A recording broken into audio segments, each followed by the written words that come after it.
হে ভকতিৰ বলে দিব্য দৃষ্টি দেখো,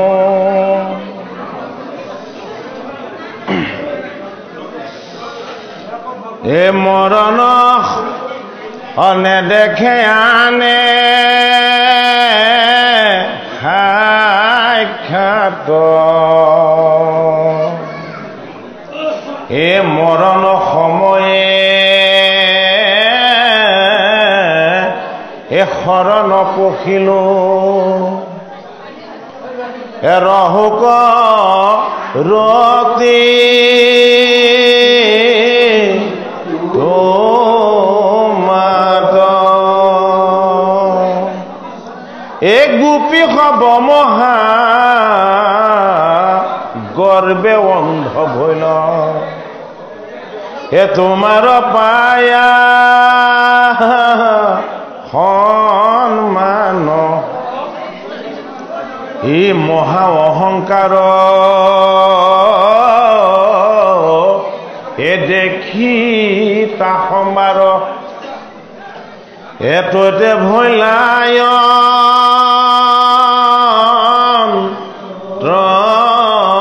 ধ্যান,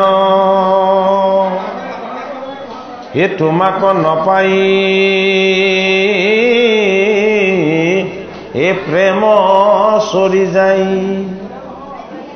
এ কৰিলা তোমাৰ লীলা, এতে কতে মহা গতি লক্ষ্মীপতি, অজ্ঞানী গোপী কদিলা, ও নারী ও নাচাৰী এখিও নিস্তাৰিল, তোমাক মানি বল্লভ, এ আতি অপয়াসে এ পাইলা পৰম পদ, দেৱৰ জিতু দুৰ্লভ, জাতি কুলক্ৰিয়া একোৱে নবাচে, এ তোমাৰ ইটো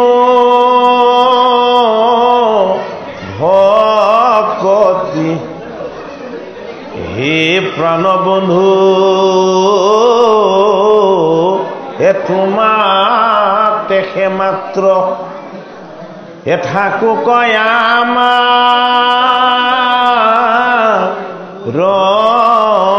ৰতি,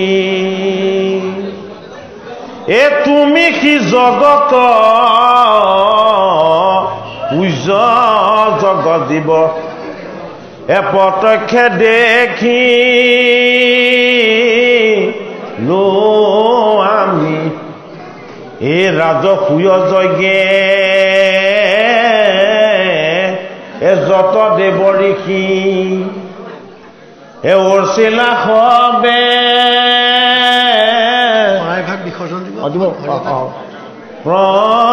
প্ৰণামী,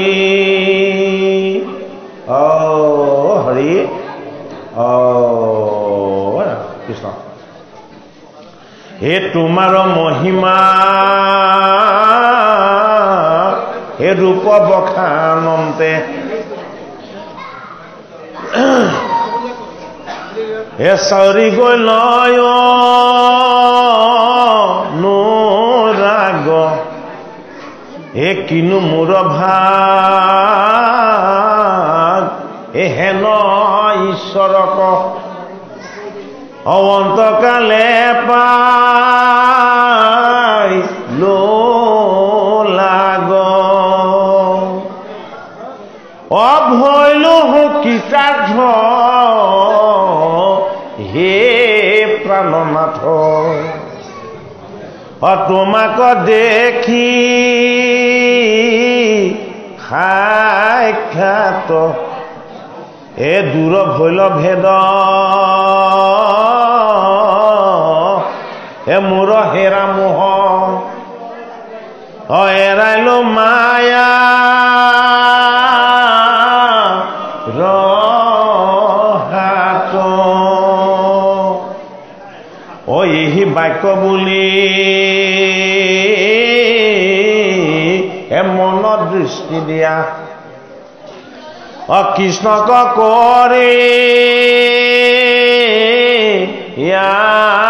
ধ্যান এ অৰুণ চৰণ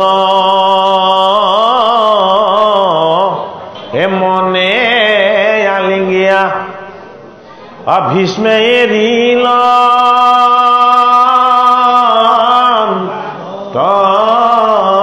প্ৰাণ এ পাইলা পাৰস দি এ তনুতা বক্ষণে মিলিল ব্ৰহ্ম সম্প্ৰতি এ দেৱকী ধৰিষি এ সবেও দেখিলা ভীষ্মে পাইলাম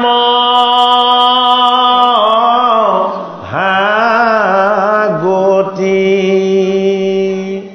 ভাগৱতৰ প্ৰথম স্কন্ধত কুন্তীৰ স্তৱ আছে আৰু ভীষ্মৰ মুখ্যন আছে। ভাগৱত ভগৱান কৃষ্ণৰ ৰূপ গুণ লীলা আৰু তত্ত্ব। সেইটো কাৰণে ভগৱানৰ নাম, ভগৱানৰ ধাম, ভগৱানৰ লীলা আৰু ভগৱানৰ স্বৰূপ, এই বস্তুকেইটাক আমি জীৱন্ত কালত যদি কেনেবাকে স্পৰ্শ কৰিবলৈ নেপাওঁ তেতিয়াহ'লে আমাৰ জীৱৰ সদ্গতি নহয়। মহাভাৰতত যিখিনি কথা তাত্ত্বিকভাৱে আমাক নজনালে সেই কথাখিনিকে ভাগৱতত আনি ঈশ্বৰ তত্ত্ব কৰি আমাক দেখাই দিব বিচাৰিছে। এতিয়া ভগৱান কৃষ্ণ যে সেই স্তুতি নকৰে, আমাক সেইটোকে বুজালে। কৃষ্ণক কোনে স্তুতি কৰে? কৃষ্ণক স্তুতি কৰে উত্তৰাই। উত্তৰাই কি হৈ স্তুতি কৰিছিলে? উত্তৰাই আৰ্ত হৈ স্তুতি কৰিছিলে। উত্তৰাই ভগৱান কৃষ্ণক স্তুতি কৰিছিলে আৰ্ত হৈ।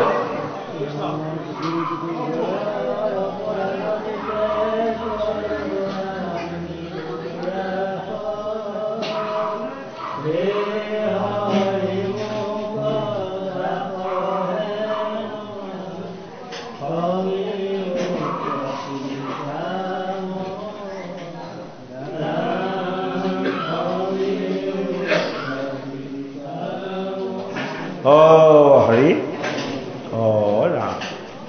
এতিয়া আৰ্ত হৈ যি স্তুতি কৰে, আৰ্তজনৰ হৃদয়ত কৃষ্ণ প্ৰৱেশ হৈ যায়। সেইটো কাৰণে উত্তৰাৰ কৃষ্ণৰ স্পৰ্শৰ যোগেদি গৰ্ভত পৰীক্ষিতৰ কৃষ্ণ দৰ্শন হৈ গ'ল।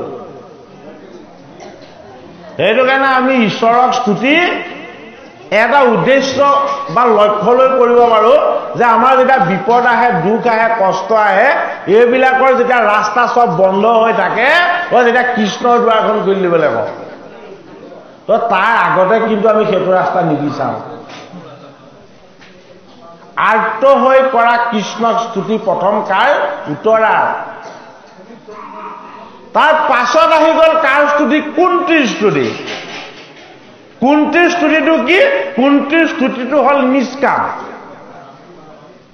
উত্তৰাৰ স্তুতি হ'ল আৰ্ত, কুন্তীৰ স্তুতি হ'ল নিষ্কাম।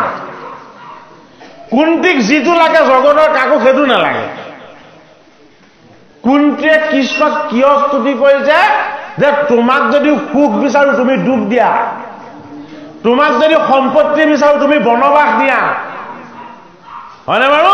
ৰাজহুই যজ্ঞ কৰি তুমিয়ে দেখুৱালা আৰু পাছত মোৰ ল'ৰাকেইটাক বনবাস দিলা হয়নে বাৰু তোমাক যদি সৎ হ'বলৈ মই মোৰ ল'ৰাকেইটাক বুদ্ধি দিবলৈ কওঁ তুমি পাহা খেল খেলিবলৈ লৈ যোৱা সৰ্বশান্ত কৰি দিয়া তোমাক যিটোকে বিচাৰো সদায় তাৰ বিপৰীতটোকে দি দিয়া গতিকে কৃষ্ণ যেতিয়া দ্বাৰকালৈ যাবলৈ ওলালে তেতিয়া কুন্তি মাতাই কৃষ্ণক চিনি পালে কি বুলি চিনি পালে মই যিটো বিচাৰো সেইটো ভুল তুমি যিটো দিয়া সেইটো শুদ্ধ হয়নে বাৰু তুমি মোৰ পুত্ৰকেইটাক দুখ দিলা কষ্ট দিলা বনবাস দিলা কিন্তু দুৰ্যোধনৰ নিচিনা অহংকাৰ নিদিলা দুৰ্যোধনৰ নিচিনা হিংসা আৰু দেশ নিদিলা শকুনিৰ নিচিনা দুষ্ট বুদ্ধি নিদিলা কৰ্ণৰ নিচিনা বিজাতীয় চৰিত্ৰ নিদিলা হয়নে বাৰু গতিকে মোৰ পুত্ৰকেইটাক তুমি যি দিছা জগতৰ কুশল মংগল আৰু হিতৰ কাৰণে যিখিনি লাগে সেইখিনি দিছা গতিকে হে কৃষ্ণ মই তোমাৰ পৰা কি বিচাৰিবলগীয়া আছে প্ৰথমতেতো দেখিছিলো মই যিটো বিচাৰো তুমি সেইটো নিদিয়া আৰু এতিয়া দেখোন দেখিছো তুমি যিটো দিয়া সেইটো অমৃত আৰু মই যিটো বিচাৰো সেইটো কালকুট সেইটো কাৰণে কৃষ্ণক ক'লে কি যে সেহি দুখ কষ্ট আৰু যন্ত্ৰণা জগতত যিমান আছে সমস্ত দুখ যন্ত্ৰণা আৰু কষ্টখিনি হে কৃষ্ণ তুমি মোক উপহাৰ হিচাপে দান কৰা পৃথিৱীৰ যত যিমান দুখ কষ্ট আৰু যন্ত্ৰণা আছে সেই সমস্তখিনি তুমি মোক উপহাৰ হিচাপে দান কৰা তেতিয়া কৃষ্ণই কান্দিছে যে হে পেহী মোৰ পৰাতো এনেকুৱা বস্তু আজিলৈকে কোনেও বিচৰা নাই মই দ্বাৰকালৈ যাবৰ সময়ত তুমি মোৰ পৰা এইটো কি আশীৰ্বাদ বিচাৰিলা যে জগতত যিমান দুখ কষ্ট আৰু যন্ত্ৰণা আছে সকলোখিনি মোকে দি দিয়া তেতিয়া কুন্তীয়ে কৈছে সুখত তোমাক মনত নপৰে আনন্দত তোমাক স্মৰণ নহয় সম্পদত থাকিলে মই তোমাক কেতিয়াও মনত পেলাব নোৱাৰো মোৰ যেতিয়া সুখ আহি যায় মই তেতিয়া তোমাক পাহৰি যাওঁ তুমি মোক দুখ আৰু কষ্ট দিয়া বোলে কিয় মোৰ যাতে অহৰ্নিশে তোমাক স্মৰণ হৈ থাকে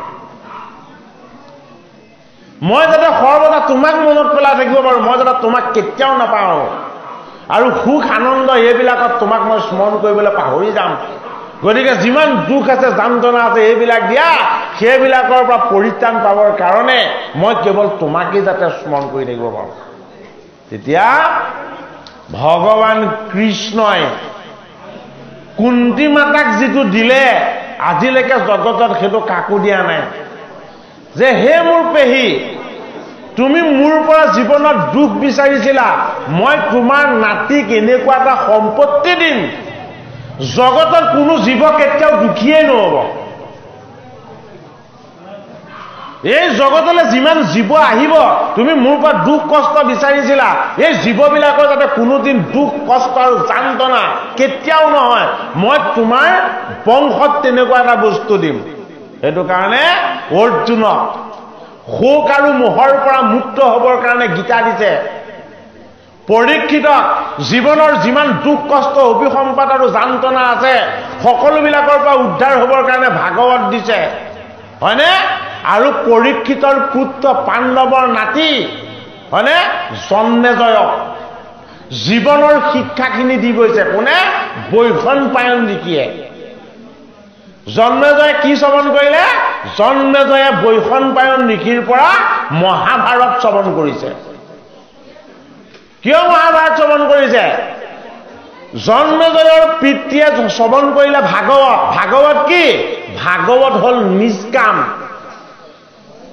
মুকুতিৰ দ্বাৰ জীৱন যাপন কৰিবলৈ হলে কি লাগিব জীৱন যাপন কৰিবলৈ হলে জীৱনবোধ লাগিব জীৱনৰ সত্য বিচাৰ লাগিব জীৱনৰ সত্য সংস্কাৰ লাগিব জীৱনৰ শুদ্ধ আচাৰখিনি লাগিব ক'ত আছে সেইখিনি আছে পঞ্চম বেদ মহাভাৰতত পঞ্চম বেদ মহাভাৰতত কি আছে ন্যায় নীতি আৰু সদাচাৰ ন্যায়ৰ শিক্ষা ধৰ্মৰাজ যুধিষ্ঠিৰে দিছে হয়নে ত্যাগৰ শিক্ষা ভীম অৰ্জুনে দিছে হয়নে জীৱনত কেতিয়াও কোনোদিন কাকো অন্যায় আৰু অনীতি নকৰিবা, এই শিক্ষা ভগৱান কৃষ্ণই দিছে।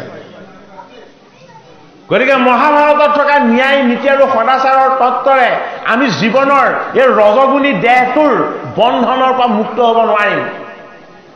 এইটো কাৰণে আমাৰ জীৱনটো ভ্ৰমিত হৈ থাকে। কিহত? মায়াৰ ভ্ৰমত ভ্ৰমিত হৈ থাকে। আমি জন্ম ল'লে সদায় এটা আমাৰ চিন্তা থাকে, বোলে কি এই হস্তিনাপুৰখন সদায় ৰক্ষা কৰিব লাগিব। হস্তিনাপুৰ কি? আমাৰ এই দেহা ৰাজ্যখন। এই দেহ ৰাজ্যখন সদায় সুৰক্ষিত কৰিব লাগিব। এইটো কাইটো বৰ ডাঙৰ, সেইটো কাৰণে হস্তি।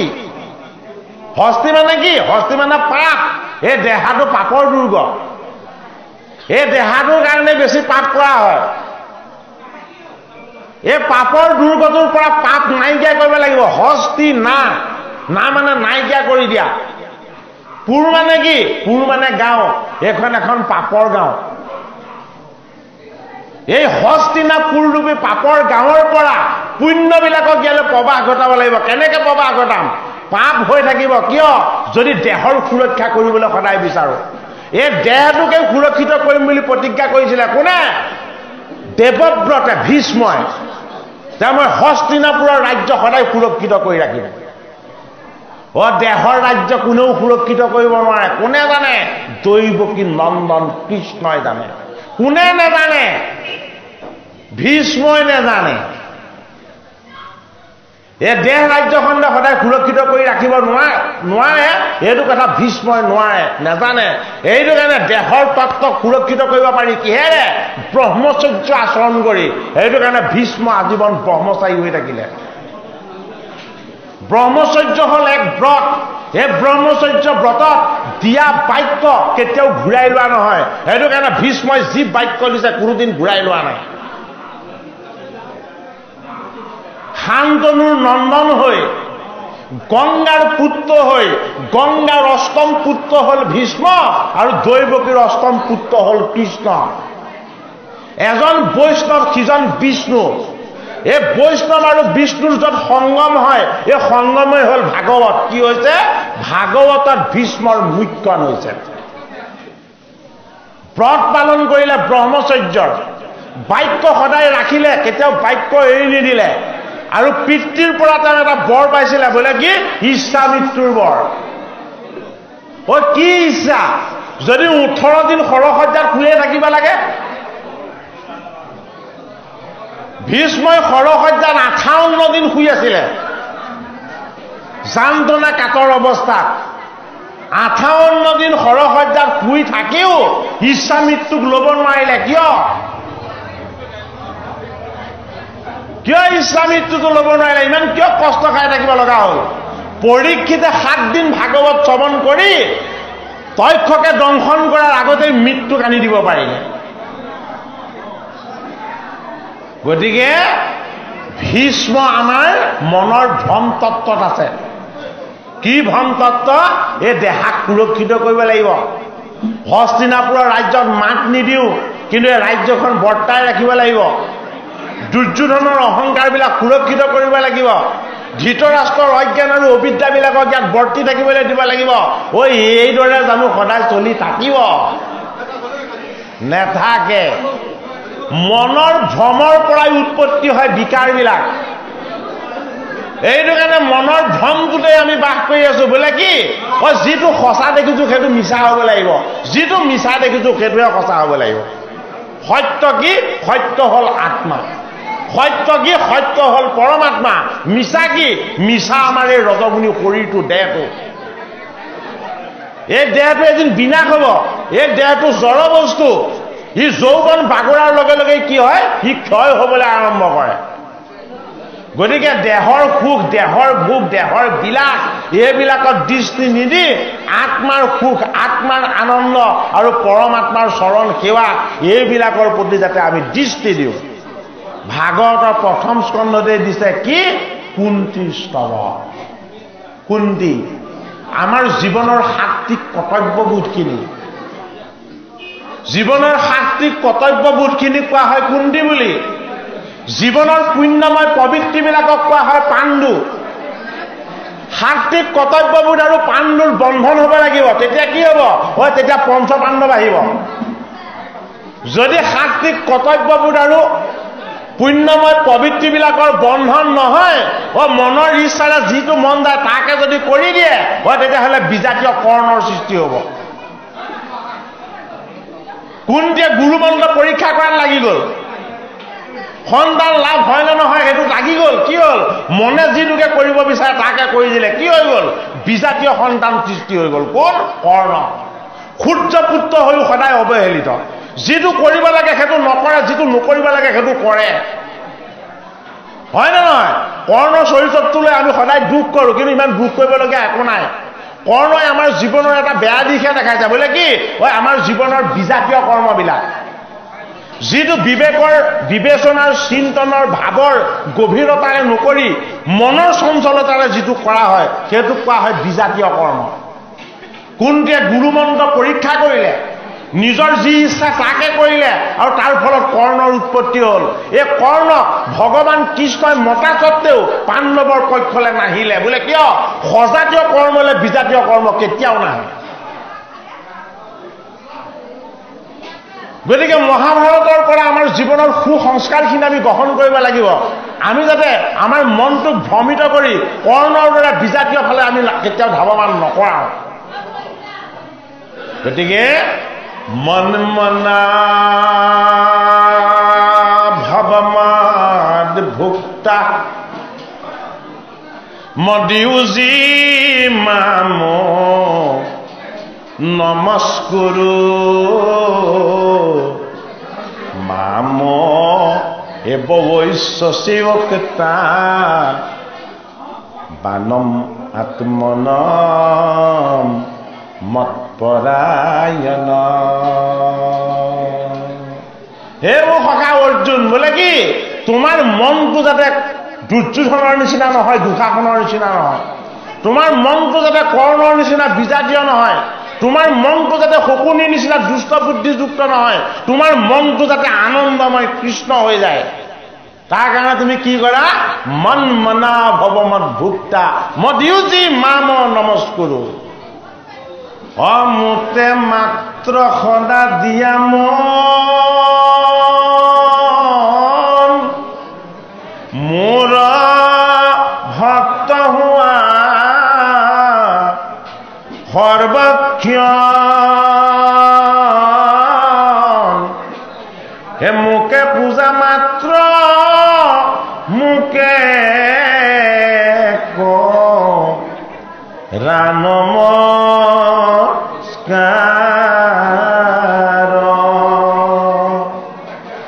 তোমাত কহিলো ততবাণী পাইবা সুখে মোক মহামানী। তুমি প্ৰিয়তম হৃদ সখীয়া মাৰ। তুমি প্ৰিয়তম হৃদ সখীয়া মাৰ। ভীষ্মই মনটো ক'ত দি থৈছিলে? দুৰ্যোধনক দি থৈছিলে। বোলে কি? মই সেনাপতি হ'ম, এই ৰাজ্যখন ৰক্ষা কৰি থাকিম। সৰসজ্জাত যেতিয়াই পৰি গ'ল, এই দুৰ্যোধনৰ কামৰ পৰা তেওঁ যেতিয়াই অব্যাহতি পাই গ'ল, কি হ'ল? দৈৱকী নন্দন কৃষ্ণক চিন্তা কৰিলে। বোলে কি? গোটেই জীৱনটো কেৱল মই হস্তিনাপুৰক দিলোঁ। ধৃতৰাষ্ট্ৰই কাৰো বাক্য নামানে, গান্ধাৰীয়ে কাৰো কথা নুশুনে। এই আচৰণলৈ তেওঁ পুত্ৰকেইটাই যিটো কাৰণতে যুদ্ধ হ'ল, আৰু যুদ্ধত মই সৰসজ্জাত পৰিব লগা হ'ল। গতিকে জীৱনৰ অন্তিম সময়টো মই কাক দিম? এইবাৰ মই বেলেগ একো চিন্তা নকৰোঁ। কি চিন্তা কৰিম? পতিত পাৱন হৰি ভগৱান কৃষ্ণক চিন্তা কৰিম। বোলে কিয়? মই ৰাজসভাত থাকোঁতেই তেওঁ মোক বিশ্বৰূপ দৰ্শন কৰাই দিছিল। কেলৈ? বান্ধিবলৈ যে লৈছিলে, দিব্য জ্যোতি হৈ যে তেওঁ জ্বলিবলৈ লৈছিলে। পিতামহ ভীষ্মই গম পাই গ'ল, মই আৰু এতিয়া দেহৰ সুৰক্ষা, ৰাজ্যৰ সুৰক্ষা এইবিলাক চিন্তা কৰি লাভ নাই। মই একান্তপতীয়াকৈ এতিয়া কৃষ্ণৰ চৰণ চিন্তা কৰোঁ। ভগৱান কৃষ্ণৰ অৰুণ চৰণ তেওঁ সৰসজ্জাত শয়ন কৰি তেওঁ চিন্তা কৰিবলৈ লাগিলে।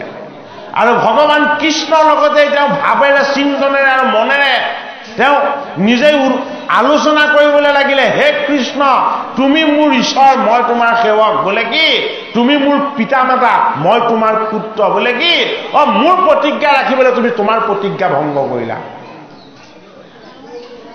তুমি ভকতক কিমান ভাল পোৱা মই জনাই নাছিলো, কিন্তু সৰসজ্জাত পৰি মই এতিয়া অনুভৱ কৰিছো তুমি জগতৰ গোসাঁই, তোমাৰ সমান তুমিয়েই, বেলেগ কোনো হ'ব নোৱাৰে। গতিকে মোৰ অপৰাধ তুমি মৰিহৰণ কৰিবা, তোমাক কষ্ট ধৰাম বুলি মই প্ৰতিজ্ঞা কৰিব নেলাগিছিল। তুমি তোমাৰ প্ৰতিজ্ঞা ভংগ কৰি মোৰ প্ৰতিজ্ঞা ৰক্ষা কৰিলা। তোমাতকে মহান কোন আছে এই জগতত? হে কৃষ্ণ, মোৰ এটাই এতিয়া ইচ্ছা আছে, বোলে কি, অন্তিম সময়ত যাতে মই তোমাৰ চৰণ দৰ্শন পাওঁ। মই তোমাৰ চৰণ দৰ্শনৰ বাহিৰে বেলেগ ইচ্ছা মোৰ একো নাই। আৰু মোক যদিও ইচ্ছা মৃত্যুৰ বৰ দিছে, হে দৈৱকী নন্দন কৃষ্ণ, মৃত্যুৰ প্ৰতি হলা তুমি। তুমি কি? তুমি কাল, তুমি মহাকাল। মোৰ মৃত্যু, মোৰ পিতৃৰ যদিও আশীৰ্বাদ ইচ্ছা মৃত্যু হয়, মোৰ মৃত্যুটো তোমাৰ ইচ্ছা হয়। ভগৱান কৃষ্ণৰ ইচ্ছাত মোৰ মৃত্যু হওক, ভীষ্মৰ ইচ্ছাত আৰু মোৰ মৃত্যু হ'ব নেলাগে। যিদিনাখন তুমি তোমাৰ চৰণ দৰ্শন দিবা, মই তোমাৰ চৰণ মই হাতেৰে স্পৰ্শ কৰি তোমাৰ চৰণত শিৰ হৈ মই যিদিনাখন তোমাক কুটিনতি আৰু উপাসনা কৰিব পাৰিম, সেইদিনাখনেই মোৰ মৃত্যু হওক। ভীষ্মৰ মুখ্যম। ভীষ্ম এজন বৈষ্ণৱ। এই বৈষ্ণৱজনেও ৰজগুণী সিংহাসন ৰক্ষা কৰিবলৈ গৈ বাক্যত বন্দী হৈ, হস্তিনাপুৰৰ মায়াত বন্দী হৈ, মাতৃৰ বাক্যত বন্দী হৈ কি কৰিব লগা হ'ল? জীৱনৰ আচল ধৰ্মক ত্যাগ কৰি কেৱল দুৰ্যোধন আৰু দুঃশাসনক সুৰক্ষিত কৰি ৰাখিবলৈ যত্ন কৰিব লগা হ'ল। হয়নে? সেইটো কাৰণে আমি কৰ্ম ক'ত অৰ্পণ কৰিব লাগিব? কৰ্ম ভগৱান কৃষ্ণৰ চৰণত অৰ্পণ কৰিব লাগিব। কৃষ্ণৰ চৰণত কায়, বাক্য আৰু মন সমস্ত কৰ্ম তেওঁ চৰণত অৰ্পণ কৰি এই কৰ্মৰ ফলৰ আশাৰ পৰা আমি নিজক নিজে মুক্ত কৰিব লাগিব। তেতিয়া কি হ'ব? জীৱনতে মুক্ত হ'ব। সেইজন কৰ্ম কৰি কৰ্মৰ ফলৰ আশাৰ পৰা যি মুক্ত হ'ব পাৰে, এয়াই হ'ল মুখ্য লাভ। পিতামহ ভীষ্মই অন্তিম সময়ত ভাবিলে, যি যুদ্ধত মই সেনাপতি হৈ অৱতীৰ্ণ হৈছিলো, এই যুদ্ধখনৰ নায়ক আছিলা তুমি। কোন আছিলে? কৃষ্ণ। যদি মোৰ কৃষ্ণক দেখা পাওঁ, তেতিয়াহ'লে মই বিপৰীত ফালে থাকিয়ে যুদ্ধ কৰিব লাগিব।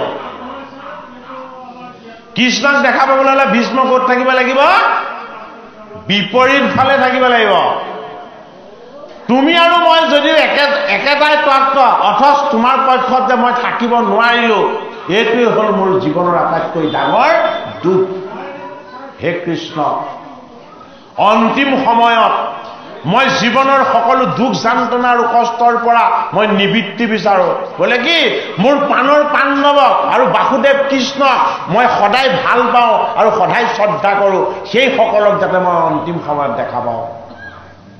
ভগৱান কৃষ্ণই ভকতৰূপী পাণ্ডৱ, ঈশ্বৰ কৃষ্ণ, সাধুসন্ত মহন্ত স্বৰূপ ঋষিসকল সমস্তজন সেইদিনাখন গংগাৰ পাৰত উপস্থিত আছে। কি হ'ব? ভীষ্মৰ প্ৰয়াণ হ'ব। হয়নে? এই ভীষ্মৰ মুখ্যম তত্ত্বই ভাগৱতৰ প্ৰথম স্কন্ধত বুজাইছে, আমাৰ সংগ যাতে সাধু সংগ হয়, আমাৰ চিন্তন যাতে ভগৱান কৃষ্ণৰ চৰণ হয়, আমাৰ উপাসনা যাতে ভাগৱত ভগৱন্ত হয়। এই উপাসনাৰে, এই স্তুতিৰে, এই জীৱনৰ সমস্তখিনি ভগৱান কৃষ্ণ তৰ্পণেৰে ভীষ্মৰ যিদৰে জীৱন্ত কালত কৃষ্ণৰ চৰণ দৰ্শনৰ দ্বাৰা মুখ্যম লাভ হৈছে, ঠিক সেইদৰে ভাগৱত শাস্ত্ৰ ভগৱান কৃষ্ণৰ কথা শ্ৰৱণ কীৰ্তন কৰা ভকতৰো এই জীৱন্ত কালতেই যাতে মুখ্য সাধনৰ আনন্দ লাভ হয়। হে ৰাম,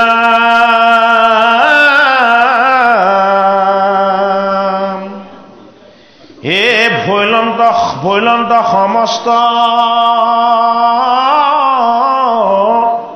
এই সমাজে তবধ অনাহিকাৰো মা তবুল এই আকাশৰ পৰা এ কৰৈ পুষ্প বৃষ্টি অদুন্দুবি খব দৰুল এটা প্ৰশ্ন হয় আকাশৰ পৰা কেনেকে ফুলবিলাক পৰিলে আৰু দেৱদুন্দুবি কেনেকে বাজিলে হয়নে বাৰু প্ৰশ্নটোৰ উত্তৰো সহজ বোলে কি এইবিলাক আমি একো নাজানো বজাব শুনিব আমি কি আমি জ্বৰ আমি যি ফুল দিওঁ এয়া জ্বৰ ফুল আমি যি দ্ৰব্য দিওঁ এয়া জ্বৰ দ্ৰব্য হয়নে নহয় ভগৱান কৃষ্ণ হল চৈতন্য সেইটো কাৰণে কৃষ্ণত অৰ্পণ হোৱা বস্তু গুণৰ পৰা মুক্ত হৈ নিৰ্গুণ হৈ যায় নিৰ্গুণ বস্তুবিলাকৰ আকাৰ নাথাকে নিৰ্গুণ বস্তুবিলাকৰ কি নাথাকে ৰূপ নাথাকে এইটো কাৰণে যি পুষ্প বৃষ্টি হৈছে এয়া গুণময় পুষ্প নহয় যি শব্দ বৰ্ষণ হৈছে এয়া গুণময় শব্দ নহয় এয়া কি এয়া হল কৃষ্ণৰ আনন্দময় অনুভৱ হে ৰাম এ ধন্য ধন্য ভীষ্ম এ প্ৰশংসা কৰিল এ যতেক সাধু সমাজ এ কৃষ্ণৰ পৰম এ মহিমা দেখিয়া আশ্চৰ্য সমস্তে ৰাজ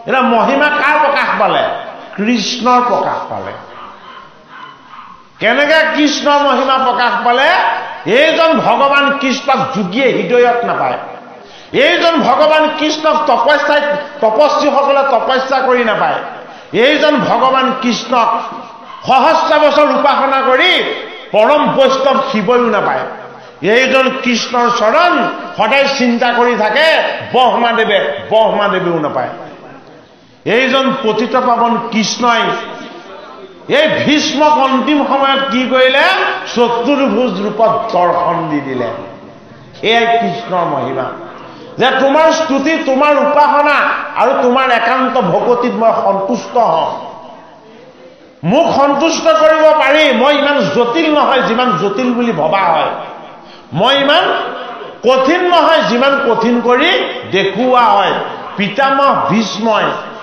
মনেৰে ভাবেৰে আৰু চিন্তনেৰে সৰসজ্জাত পৰি থাকোঁতেই মোক হৃদয়েৰে উপাসনা কৰি অন্তিম সময়ত মোৰ পানৰ ভকত পঞ্চ পাণ্ডৱ আৰু মোক একত্ৰে দৰ্শন পায় কি হল মুখ্য সুখৰ আনন্দ লাভ কৰিলে এ নিজ আশ্ৰমক এ চলি গৈলা সমে দেখিয়া যথা এ প্ৰথম স্কন্ধৰ হে নৱ অধ্যায়ৰ এহি মানে গৈ কথা এ হৰিনাম হে ৰাম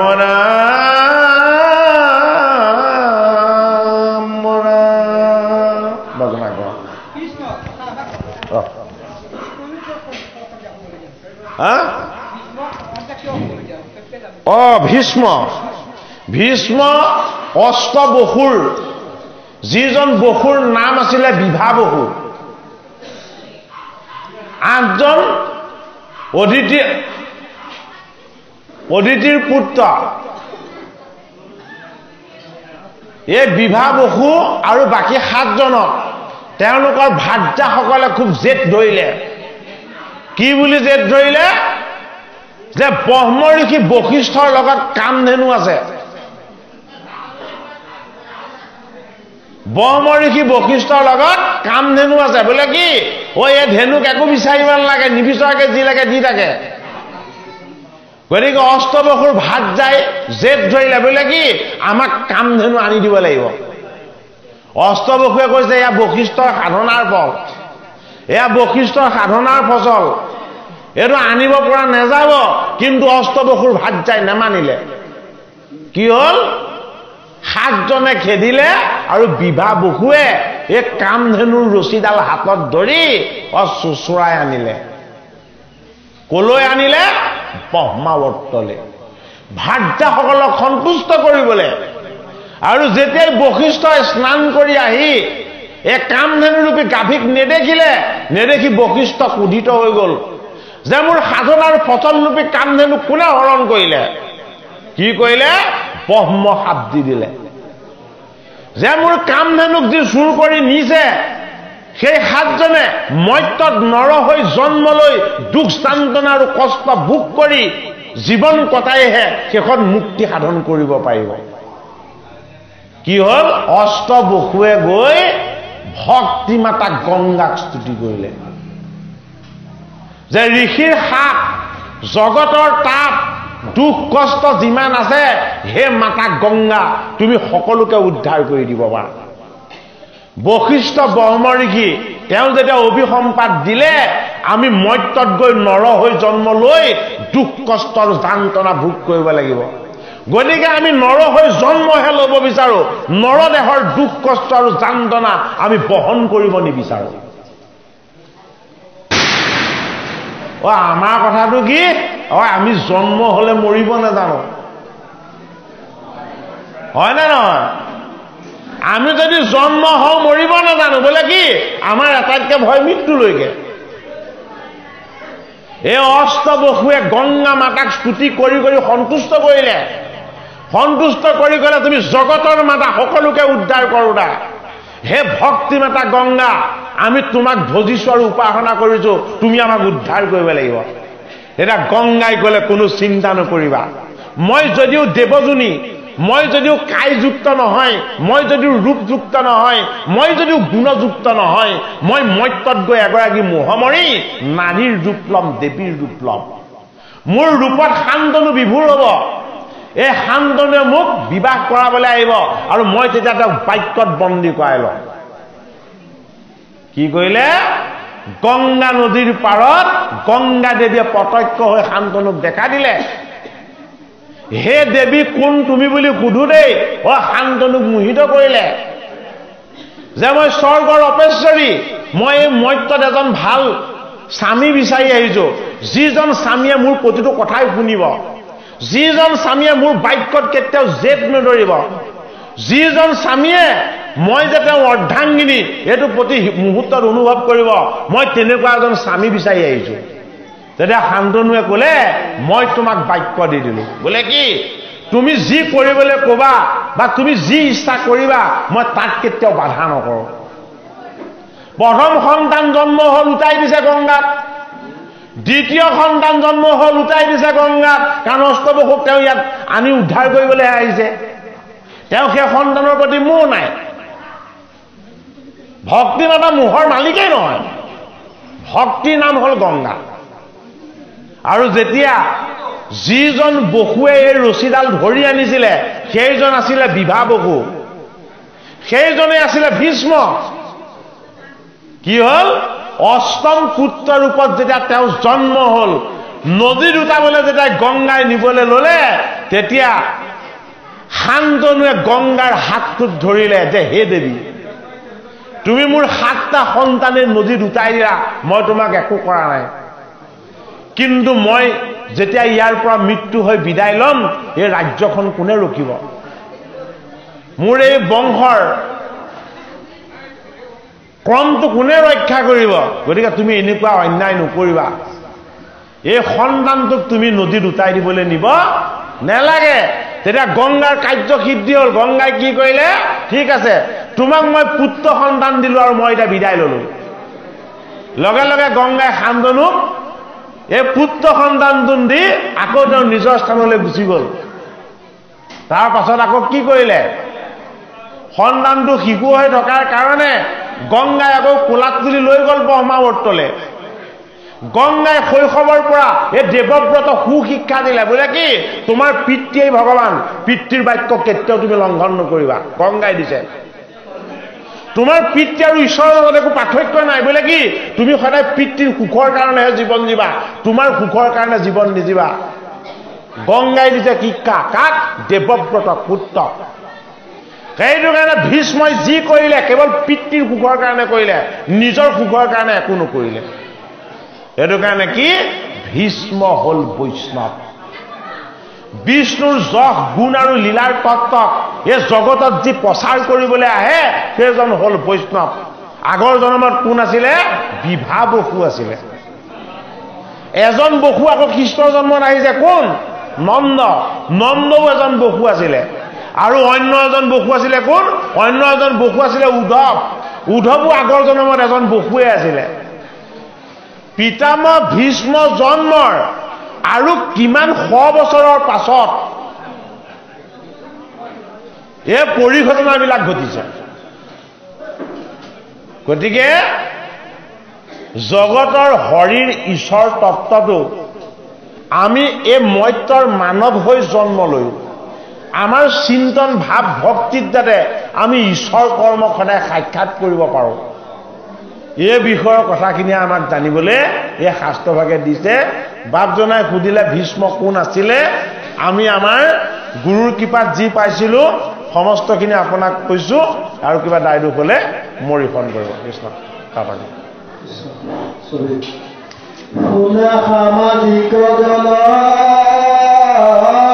ভাগৱত কথা আকৌ ফুলজিটো একমতে যদি বামনত স্মৰ শ্ৰদ্ধায়ে কীৰ্তন কৰৈ পাপকেহি নৰে ভীষ্ম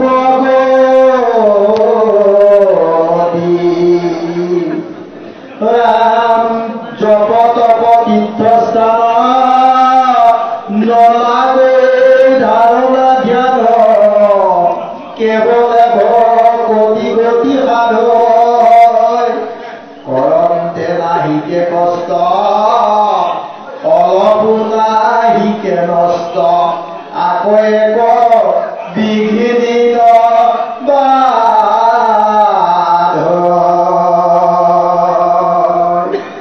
ৰাম তিনিও লোকত ভকতিত পৰে নাহি নাহি আকৌ জানা নিষ্ঠ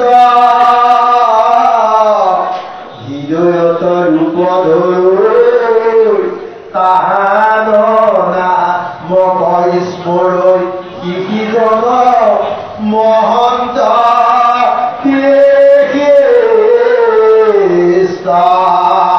হে আশুক মনুষ্যৱান এ দেৱে তীৰ্থে কৰিমান এ ভকতৰ সুৰৈ পাছে এ তলুক্যটো নাহি কৰি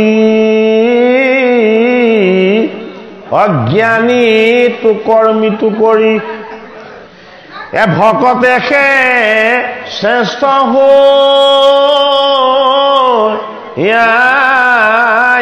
আছে আচুক মনুষ্য আন দেৱে তীৰ্থে কৰিমা ভকতৰ পুৰৈ পাছে পাছে গুৰুজনাই ভাগৱত শাস্ত্ৰত পদত আমাক জনাইছে, ঐ আমাৰ মনুষ্যসকলে তীৰ্থ কৰিবলৈ যায় নে নাযায়? যায়, হয়নে নহয় বাৰু? এতিয়া তীৰ্থ যে কৰিবলৈ যায়, হয়নে নহয়? তীৰ্থ কৰিবলৈ গৈ ৰাস্তাতে বহুতৰ মৃত্যু হৈছে নে নাই বাৰু? হৈছে, হয়নে বাৰু? এতিয়া ভাগৱত শাস্ত্ৰই কৈছে যে কিছুমানে তীৰ্থ কৰে আৰু কিছুমানৰ ওচৰলৈ তীৰ্থখন আহে কিছুমানৰ ওচৰলৈ কি হয় তীৰ্থখন আহে কিছুমানে তীৰ্থখন বিচাৰি যাব লাগে আৰু কিছুমানৰ ওচৰলৈ তীৰ্থখন নিজে আহে ঐ তীৰ্থ কাৰ ওচৰলৈ আহে ভকতৰ ওচৰলৈ তীৰ্থবিলাক আহে কিয় ভকতৰ ওচৰলৈ তীৰ্থবিলাক আহে ও তীৰ্থত গৈ পাপীবিলাকে স্নান কৰে আৰু তীৰ্থখন পাপত ডুব যায় এই তীৰ্থত জমা হোৱা পাপৰ মলিবিলাক কোনে নিকা কৰিব আকৌ তীৰ্থ আহি ভকতৰ চৰণত আশ্ৰয় ল'ব লগা হয় ভকতৰ চৰণত যেতিয়া তীৰ্থৰ আশ্ৰয় লয় ও ভকতে কৃষ্ণৰ গুণ গায় কৃষ্ণৰ উপাসনা কৰে আৰু কৃষ্ণৰ চৰণ সেৱা কৰে তেতিয়া কি হয় ও সেই তীৰ্থখন শুদ্ধ হৈ যায় সেইটো কাৰণে আমাক কি বুলি কয় যে তলুক্যত নাহি সৰি জ্ঞানীটো কৰ্মীটো কৰি কৰ্মীসকলে কি কৰে যজ্ঞ কৰে তীৰ্থ কৰে ব্ৰত কৰে আৰু দান কৰে এয়া কৰ্মীবিলাকৰ কৰ্ম হয়নে কৰ্মত কি থাকে কৰ্মত বিঘিনি থাকে কৰ্মত সদায় বিঘিনি থাকে হয় না নহয় যজ্ঞত বিঘিনি আছে দানত বিঘিনি আছে তীৰ্থত বিঘিনি আছে তপস্যাত বিঘিনি আছে হয় না নহয় একো বিঘিনি নাইকিয়াও এটা ব্যৱস্থা আছে সেইটো কি মাধৱৰ জন্ম কৰ্ম কিন্তু ইটো মহাধৰ্ম মাধৱৰ জন্ম কৰ্ম বেদে যাৰে নজান মহিমা হৰি নাম কীৰ্তনত অৰ্থাৎ হৰি নাম কীৰ্তনত ঈশ্বৰ যেনেদৰে সন্তুষ্ট হয় পূজা যজ্ঞ দান তপ ব্ৰত এইবিলাকত হৰি সিমান সন্তুষ্ট নহয় এটা কথাটো হ'ল যে প্ৰমাণ কি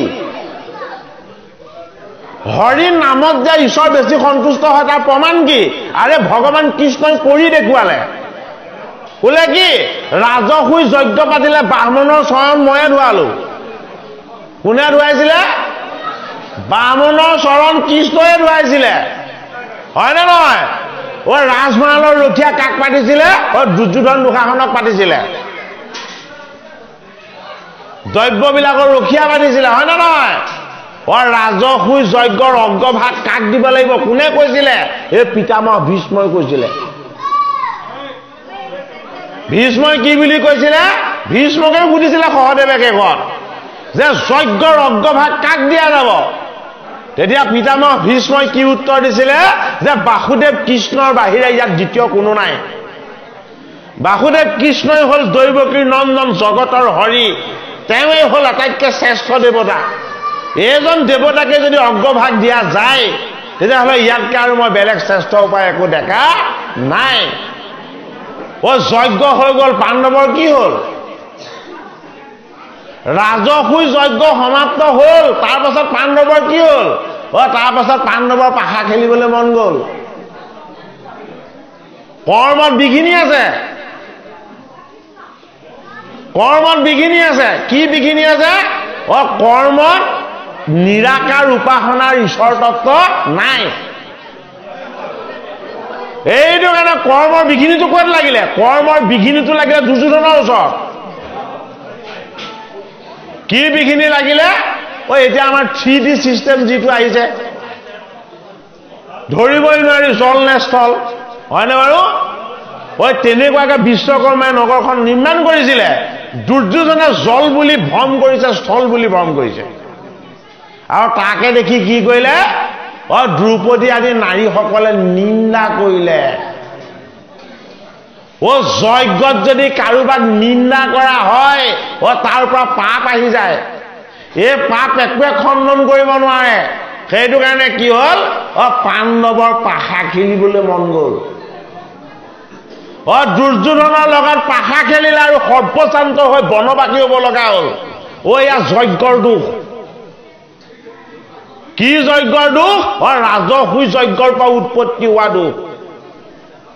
এই ৰাজসুই যজ্ঞৰ পৰা উৎপত্তি হোৱা দুখটো কিহে নাইকিয়া কৰিলে? ভাগৱতৰ 10ম স্কন্ধত সেইটো কাৰণে কি দিছে? ধৰ্মৰাজ যুধিষ্ঠিৰৰ ৰাজসুই যজ্ঞ। এই ৰাজসুই যজ্ঞৰ কথা যদি আমি শ্ৰৱণ কীৰ্তন কৰোঁ, এয়া নিৰ্গুণ বস্তু হ'ব। যজ্ঞ কৰিলে গুণময় হয়, শুনিলে নিৰ্গুণ হয়।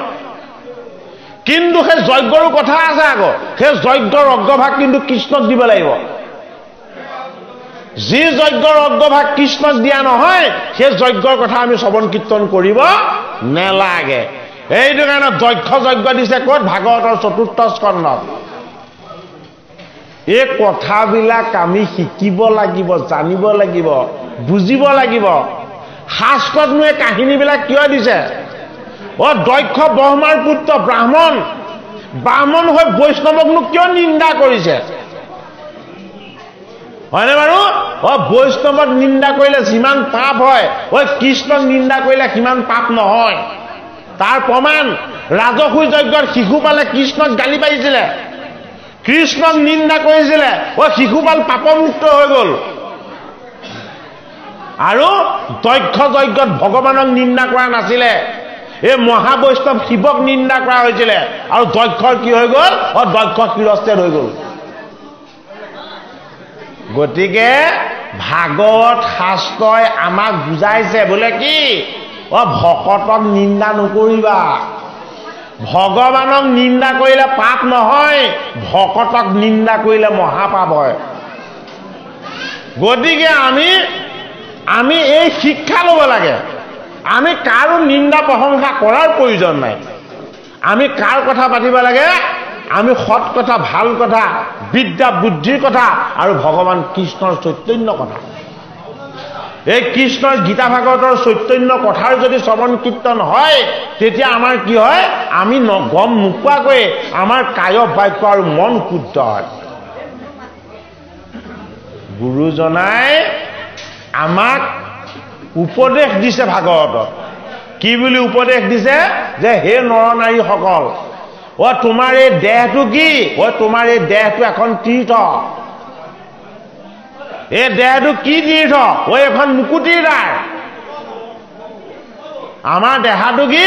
আমাৰ দেহাটো মুকুতিৰ দ্বাৰ। আমি এই মানৱ জনম লৈ আমি জীৱনৰ জড় বন্ধনৰ পৰা মুক্ত হৈ হৰিত ভকতি কৰি আমি হৰিময় হৈ যাব পাৰোঁ। এইটো কাৰণে এই মুকুতিৰ দ্বাৰ স্বৰূপ এই দেহটো থাকোঁতে আমি যাতে হৰিত শৰণ লৈ হৰিক ভজি আমি ভকতৰ সংগত আমি ভগৱন্তৰ গুণ কীৰ্তন আমি শ্ৰৱণ কীৰ্তন কৰাৰ যাতে অনুশীলন আমি কৰি থাকোঁ। সেইটো কাৰণে পদৰ যোগেদি আমাক জনাইছে, হে ৰাম হেন জানি চিন্তাহিত কৃষ্ণ কৌৰ পিয়াচিত কৃষ্ণে কৰিবে ত্ৰাণ জীৱন বিজুলি পাই হে অথিৰ মনুষ্যকাই কৈতকেতিখনে ৰৈ প্ৰাণ কৃষ্ণ হেন দেৱ জানি কোন নোধম প্ৰাণী হে কৰয়ান দেৱত বিশ্বাস এ যেন ভ্ৰমৰৰ মধু হে পিয়ৈ পাৰিজাত মধু হে আন পুষ্প নকৰে নিবাস হে কৃষ্ণে মুকুতি বীজ হে কৃষ্ণে সুহৃদ নিজ কৃষ্ণৰ পাৱত ৰতি হে নেনাই আলে জালে এইটো ঘূৰ কলিকালে কৃষ্ণ নাম বিনে হি গতি দেখা যুগ ধৰ্মচা অবিলম্বত কাৰ্য নাই ও সত্তৰে গলত বান্ধা নাম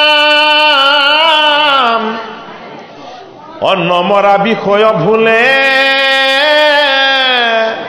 অকৃষ্ণৰ কিং কৰে বোলে অনিৰন্তৰে বোলা ৰাম ৰাম হৰি নাম